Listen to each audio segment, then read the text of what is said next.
All this week, we've been talking about what to do whenever you have to add up the terms of a sequence.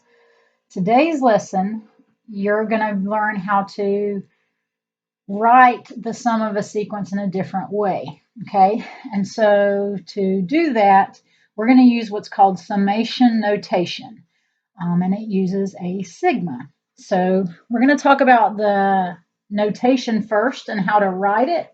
And then afterwards, we'll actually practice using it to actually expand the sequence. So summation notation is used to find the sum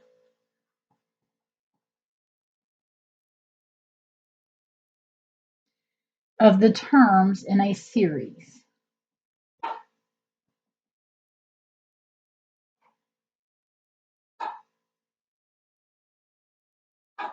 So whenever you are adding up the terms of a series or adding up the terms of a sequence, this is just another way that you could write it. So the actual sigma, excuse me.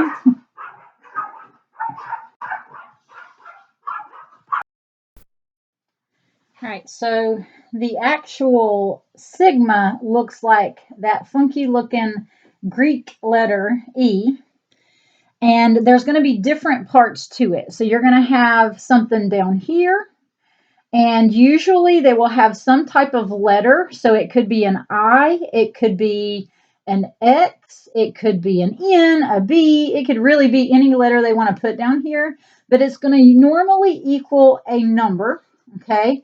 And that number that it's equal to is what's called your lower limit. And we'll come back and talk about that in just a second, but that number right there is called your lower limit. Then there's also going to be a number on top of the E, or the sigma. And that number is your upper limit in your sequence. And then you're going to have something right here. Now, most of the time, it's going to be some type of expression that you will be using to actually write out your sequence. And so this is actually going to be the explicit formula for that sequence. So we've talked about the explicit formula. And so if you look back at your notes, you'll remember that the explicit formula is based on the position of the term. And all you have to do to find a term in the sequence is just plug in, whichever term you're looking for. So like, for instance, if you were looking for the third term in the sequence, you would just plug a 3 into the equation that you see right here, okay? And that'll give you your third term in your sequence. And so what we're actually going to be using this formula for is it can be used, or we will be using it, to write out the sequence.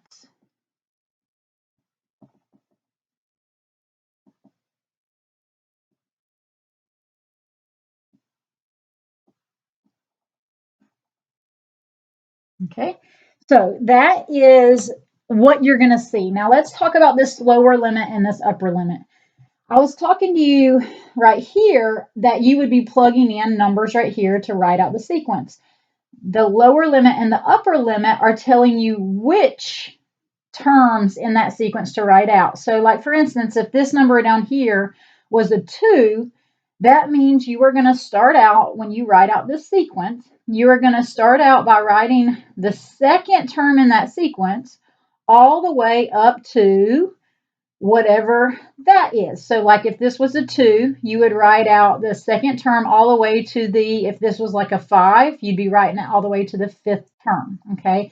And so I'm going to show you how this works with some examples, because trying to describe it without an example is a little bit harder.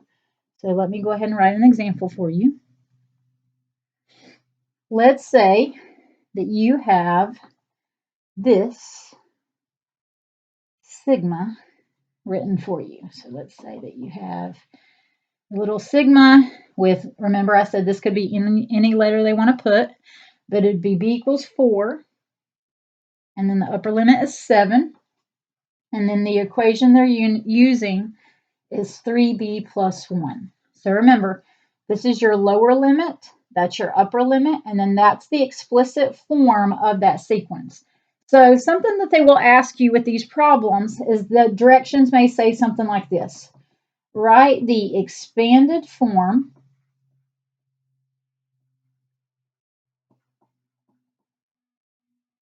and then find the sum. Because remember, this is another way of writing the sum, like when you have to find the sum of a sequence. Okay, so most of the time they will ask you something like that.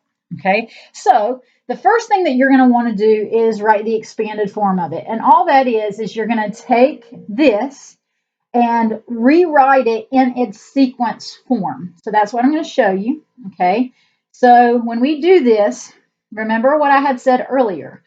This technically would be the first term that you're going to end up writing in that sequence, and then you're going to write it all the way to that term. So in this problem, we're writing out the fourth term all the way to the seventh term, okay?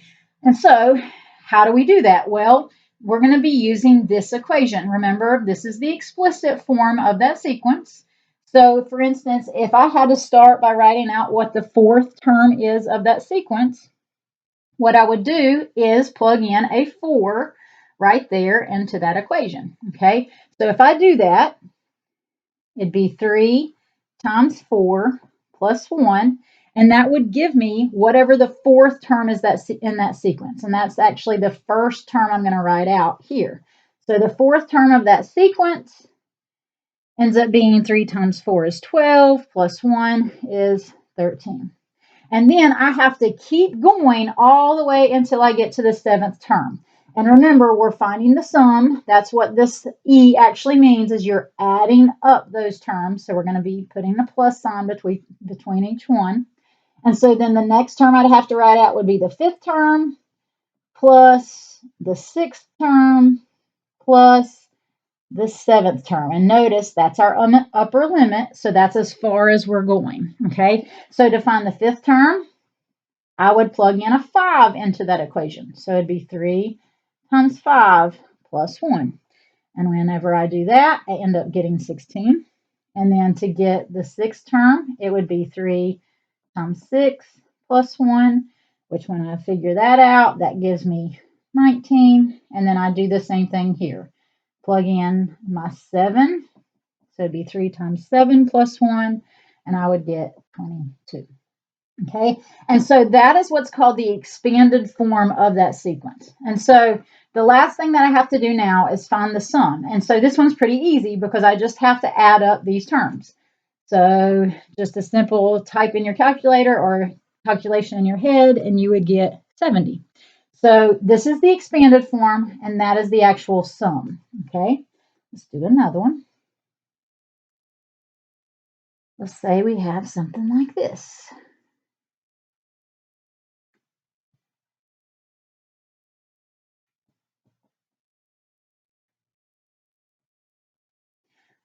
Let's say the question is still the same.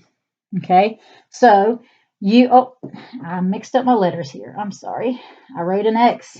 The X, whatever letter they use down here, should actually match the letter they put up here. Okay, so here you're writing out the third term all the way to the fifth term of this sequence, and that's going to be the formula you use to write it out. So to write it in an expanded form, I'm going to take the first term I'm going to end up writing out is my third term.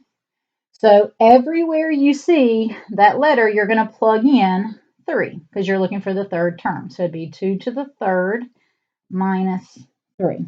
Okay, so when I figure that out, it ends up being 5 plus, I have to write all the way to the fifth term. So I'm going to have to write my fourth term out too, third all the way to the fifth term. So it'd be 2 to the fourth minus 4. And so when I do that, I end up getting 12. And then my fifth term would be the last term I have to write out because that's my upper limit. So it'd be 2 to the fifth minus 5, and I get 27. And then from there, I just have to add them to find the sum.